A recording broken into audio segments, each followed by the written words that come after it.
Sejahtera semua, selamat datang ke channel Fels Lifestyle. Halo semua, salam sejahtera Malaysia. Salam sejahtera Malaysia. Halo semua, salam sejahtera Malaysia. Salam sejahtera Malaysia. Halo semua, salam sejahtera Malaysia. Salam sejahtera Malaysia. Selamat datang ke channel Fels Lifestyle. Hari ini, selepas kita mendengar isu berkaitan dengan Menara Ilham milik Tun Daim Zainuddin yang disita. Apakah yang akan berlaku selepas itu menjadi persoalan? Adakah akan lebih banyak lagi harta milik Tun Daim Zainuddin dan ahli keluarganya yang bakal disita? Itu menjadi persoalan. Dalam satu ulasan daripada Syahabuddin Husin ataupun syahabuddin.com, Daim tak mungkin duduk diam. Sejak berlakunya penyitaan Menara Ilham oleh SPRM 2 hari lalu, daripada lebih 20 orang yang saya bercakap dengan mereka berkenaan isu tersebut. Ahli politik, pemimpin NGO, ahli perniagaan, penganalisa politik dan ekonomi, serta mereka yang sentiasa mengikuti isu-isu semasa negara sejak tahun 90-an. Semuanya sependapat bahawa Tun Daim Zainuddin tidak mungkin duduk diam begitu saja. Semua mereka bersetuju, malah yakin bahawa bekas Menteri Kewangan itu pasti akan bertindak balas. Sasaran tindak balas yang diyakini tidak lain ialah kepada Perdana Menteri. Walaupun Anwar Ibrahim telah menegaskan siasatan SPRM itu bukan arahan daripadanya, sebaliknya merupakan keputusan agensi tersebut sepenuhnya. Tetapi sasaran paling mudah dan subjek yang disasarkan itu pula boleh dijatuhkan. Ia tentulah terhadap mereka yang mengetuai kerajaan. Bertukar kerajaan atau bertukar Perdana Menteri, potensi untuk siasatan dihentikan dan kes digugurkan adalah lebih mudah dilakukan sebagaimana yang sudah banyak berlaku sebelum ini.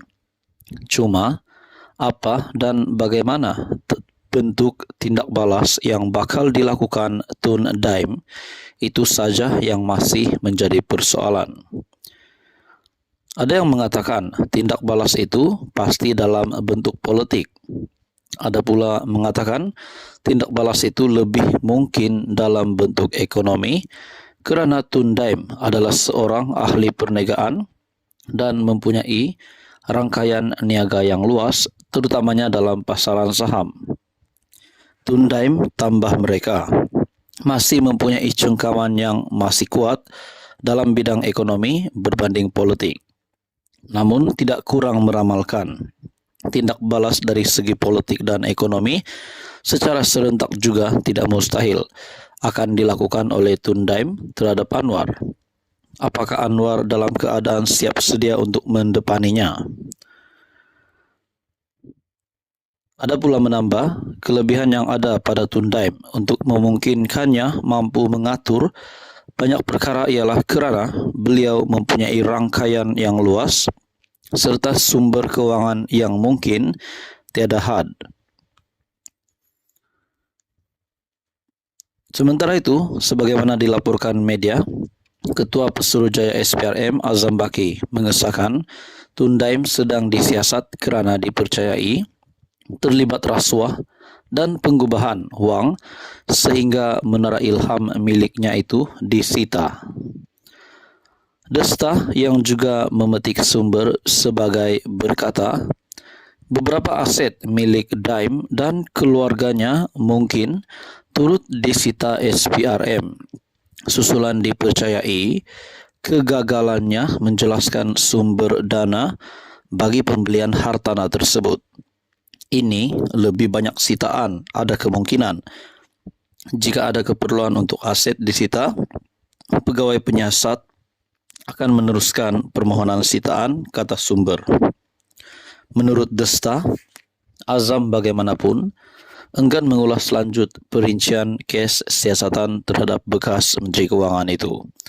Syabudin Husin, 24 Desember 2023. Saudara yang amat dihormati semua, apa yang berlaku selepas Menara Ilham yang dikatakan milik bekas Menteri Keuangan, yang kita boleh kata adalah rakan baik Tun Mahathir, di mana beliau juga adalah mempunyai gelaran Tun, yaitu Tun Daim Zainuddin. Kita juga tahu Tun Daim Zainuddin dan Tun Mahathir adalah geng rapat, kawan rapat. Kita boleh katakan Tun Daim Zainuddin adalah kroni kepada Tun Mahathir.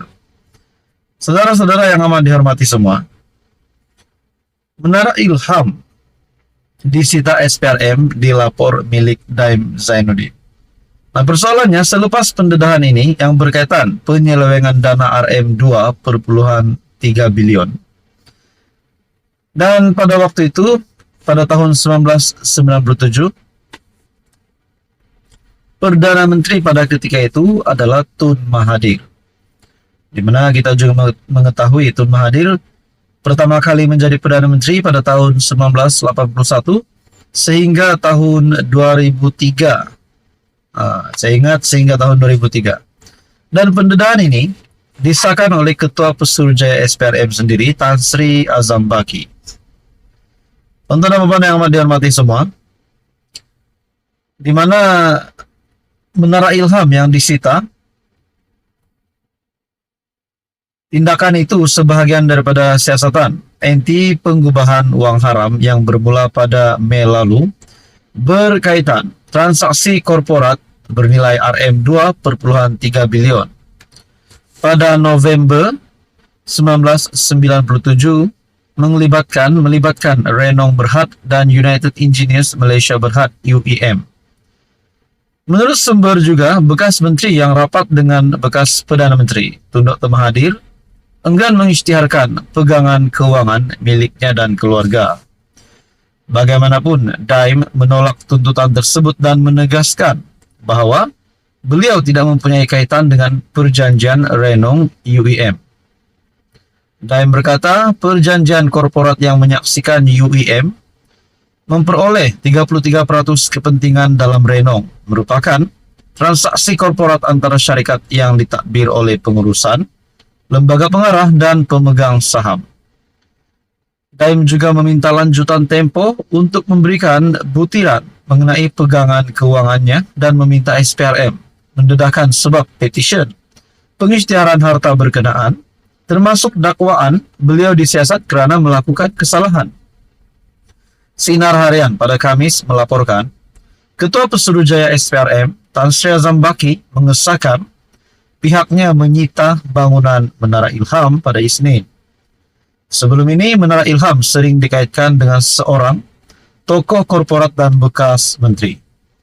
Saudara-saudara, kalau pendedahan ini akan membawa kepada penyelesaiannya, menimbulkan, maksud saya, bila satu demi satu pendedahan bocor berkaitan dengan penyelewengan dana RM 2,3 bilion, kalau benar ada, dan pada waktu itu pemerintahan Perdana Menteri pada waktu itu adalah Tun Mahathir, adakah Tun Mahathir juga bakal terlibat ataupun salah satu menjadi dalang kenapa Menara Ilham disita? Apa yang berlaku kepada Tun Daim Zainuddin dan Tun Mahathir kita nantikan saja. Adakah mereka akan ditangkap, mereka akan ditahan dan sebagainya? Semua itu menjadi persoalan, masih menjadi persoalan. Saudara-saudara yang amat dihormati, apa komen Anda? Teruskan bersama di dalam channel ini untuk info yang seterusnya.